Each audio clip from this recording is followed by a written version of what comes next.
On prend la direction à présent de la Côte d'Ivoire où on trouve en direct notre envoyé spécial Benoît Petit. Bonjour Benoît. Alors on le sait, depuis plusieurs semaines, depuis le second tour de la présidentielle, la Côte d'Ivoire est divisée. Deux présidents, un autoproclamé et puis l'autre officiellement désigné par les urnes. Et les deux présidents, donc Alassane Ouattara et Laurent Gbagbo, pourraient finalement se rencontrer. C'est ce qu'on apprend ce matin, mais rien n'est sûr.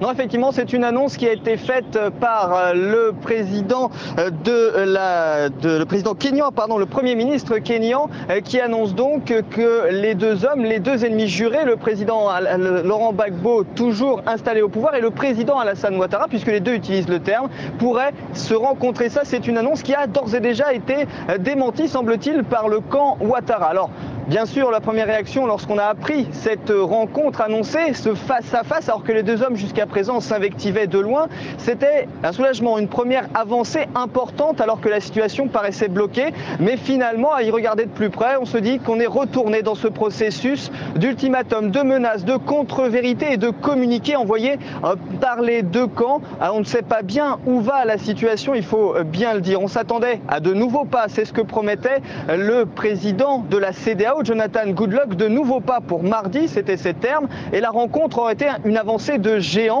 mais rien n'est sûr, vous le voyez, puisque dès ce matin, eh bien, les camps n'ont pas la même version de la rencontre qui a eu lieu hier entre les émissaires de la CEDEAO et Laurent Gbagbo d'un côté, puis Alassane Ouattara. Il faut dire que les vues des deux camps semblent totalement irréconciliables. Laurent Gbagbo s'accroche toujours au pouvoir et dit ne pas vouloir céder à la pression, à cette tentative de coup d'État, ce sont ses mots, alors que de l'autre côté, Alassane Ouattara le répète, Laurent Gbagbo doit partir, il n'y a pas d'autres négociations possibles.